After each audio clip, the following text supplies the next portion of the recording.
Bismillahirrahmanirrahim. Assalamualaikum warahmatullahi wabarakatuh.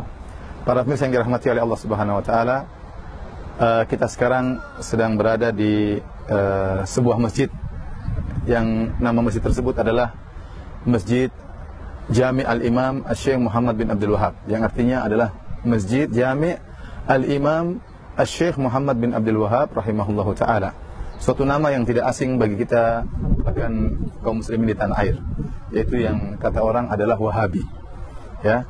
Dan beliau sebagaimana disebutkan dalam sejarah adalah salah satu dari pendiri kerajaan Arab Saudi. Oleh karenanya kalau di Arab Saudi kita tidak heran jika rakyat Arab Saudi begitu cinta kepada Syekh Muhammad bin Abdul Wahab rahimahullahu taala, karena dia ibarat seperti pahlawan, seperti Imam Bonjol, seperti Pangeran Diponegoro yang berjuang untuk mendirikan kerajaan Arab Saudi. Dan kita bisa lihat bagaimana sekarang hasilnya, kerajaan yang luar biasa yang menegakkan syariat Islam, ya. Kemudian bagaimana bisa melayani kaum muslimin dalam haji dan umrah, ya, yang bangga dengan keislamannya. Namun tentunya tidak luput dari kekurangan-kekurangan dan kesalahan-kesalahan, tetapi secara umum kerajaan Arab Saudi adalah kerajaan yang paling maju dalam menerapkan syariat Islam. Yang antiknya, masjid ini yang sedang pemirsa lihat bukan di Arab Saudi. Saya sekarang sedang berada di kota Doha, di negara Qatar, ibu kota negara Qatar, ya. Dan ternyata masjid ini, Masjid Syekh Muhammad bin Abdul Wahab rahimahullahu taala, adalah masjid negaranya Qatar, masjid kebanggaannya orang-orang Qatar, diresmikan oleh Raja Qatar. Kemudian yang uniknya juga masjid ini, kalau para pemirsa sempat berkunjung ke sini, ternyata yang mengunjungi masjid ini bukan cuma orang-orang Islam, banyak turis-turis, ya, orang-orang non-Muslim, orang-orang kafir, mereka datang untuk melihat masjid ini. Namun jika wanita datang ingin masuk masjid, maka disediakan jilbab untuk dipakai oleh mereka, dan jika mereka hendak masuk melihat masjid, maka dipersilahkan. Ya, ternyata nama Syekh Muhammad bin Abdul Wahab rahimahullahu taala bukan cuma harum di kerajaan Arab Saudi, tapi juga ternyata harum di negara Qatar, negara yang lain. Kenapa? Karena tentunya tatkala mereka membangun masjid dengan nama Syekh Abdul Wahab rahimahullahu taala, menunjukkan mereka merasa Syekh tersebut punya jasa, ya, tersebut punya jasa terhadap negara yang lain selain negara Arab Saudi. Mungkin dari sisi keagamaan, ya, mereka mengenal sunnah Nabi SAW, mereka mengenal indahnya ajaran-ajaran yang diserukan oleh Syekh Muhammad bin Abdul Wahab rahimahullahu taala, dan kita tahu bahwasanya Syekh Muhammad bin Abdul Wahab rahimahullahu taala tidak menyerukan kecuali di atas Al-Qur'an dan sunnah Nabi SAW dan pemahaman para sahabat. Dan dia juga tentunya tidak maksum, dia punya kekurangan, ya. Wajar sebagaimana ulama-ulama yang lain punya kesalahan, ya. Namun yang ingin saya sampaikan pada kesempatan kali ini, ya, betapa banyak, ya, suara-suara sumbang yang menjelek-jelekkan Syekh Muhammad bin Abdul Wahab rahimahullahu taala, menggambarkan bahwasanya beliau adalah seorang yang sangat sangar, yang sangat membenci kaum muslimin yang lain, yang sangat suka mengkafirkan kaum muslimin yang lain, ya. Dan suara-suara sumbang tersebut berlanjut hingga saat ini.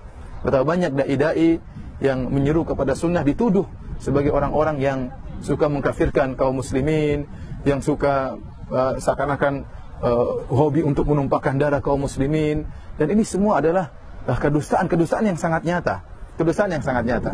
Ya, kita lihat Arab Saudi, ya, yang dengan jelas-jelas negaranya didirikan oleh Syekh Muhammad bin Abdul Wahab rahimahullahu taala, ya, ternyata negara yang sangat ramah, melayani jamaah haji, melayani jamaah umrah.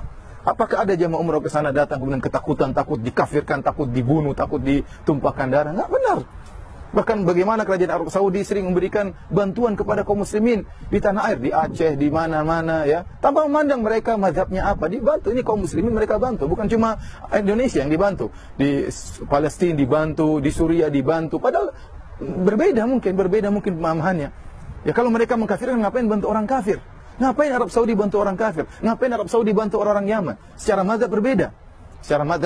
Berbeda, tapi ternyata mereka menganggap seluruhnya adalah kaum muslimin yang harus dibantu. Seluruh kaum muslimin yang harus dibantu, baik di Yaman maupun di Suriah maupun di Palestina, dan bahkan juga di tanah air kita yang kita cintai, tanah air Indonesia. Demikian juga lihat negara Qatar yang mereka rakyatnya mungkin berpemahaman seperti pemahaman Syekh Muhammad bin Abdul Wahab rahimahullahu taala, ternyata juga tidak mengkafir-kafirkan orang datang ke sini, bahkan turis kafir saja boleh ke sini.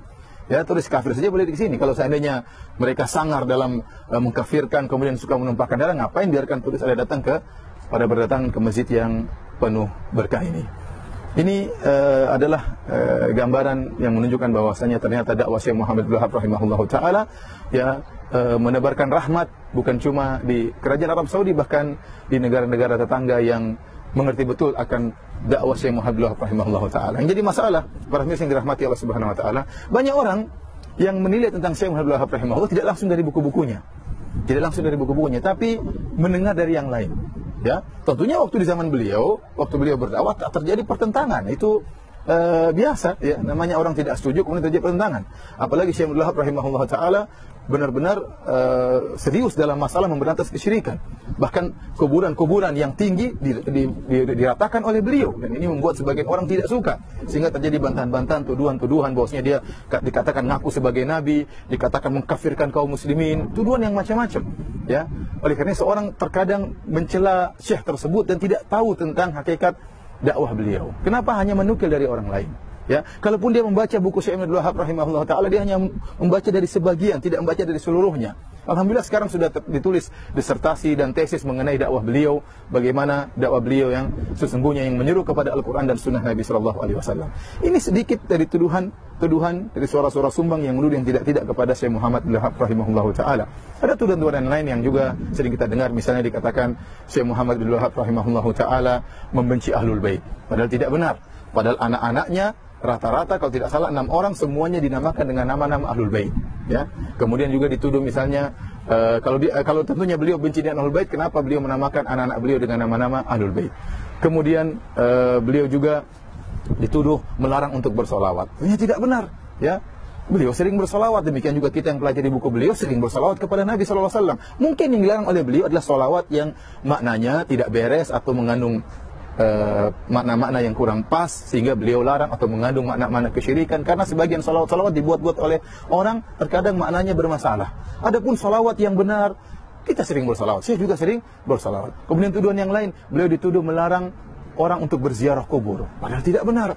Yang dilarang oleh beliau berziarah kubur kalau ziarah kubur tersebut minta kepada penghuni kubur, minta kepada mayat, itu yang dilarang oleh beliau. Ya, apapun ziarah kubur yang syar'i, mengunjungi, menziarahi orang-orang kaum muslimin yang sudah meninggal dunia, mendoakan mereka, maka itu perkara yang sangat dianjurkan oleh mereka. Maka saya ingatkan kepada para mirsa, mungkin di antara para mirsa ada yang tidak setuju dengan apa yang saya sampaikan, benci kepada Syekh Muhammad Abdul Wahab rahimahullah taala, maka saya katakan janganlah kebencian menutup mata Anda untuk menyampaikan suatu kebenaran atau untuk melihat sesuatu dengan adil. Anda mungkin menuduh Syekh Muhammad Abdul Wahab dengan tuduhan tidak ingat, Anda akan sidang oleh Allah berhadapan dengan beliau. Kalau ternyata tuduhan Anda tidak benar, maka Anda hanya menyusahkan diri Anda di akhirat kelak. Demikian para pemirsa yang dirahmati Allah Subhanahu wa taala, sedikit yang bisa kita sampaikan tentang Masjid Jami' Syekh Al-Imam Muhammad bin Abdul Wahab rahimahullah taala. Semoga Anda bisa diberi kesempatan untuk bisa mengunjungi kaum muslimin di negeri Qatar. Wabillahi taufiq wal hidayah. Assalamualaikum warahmatullahi wabarakatuh.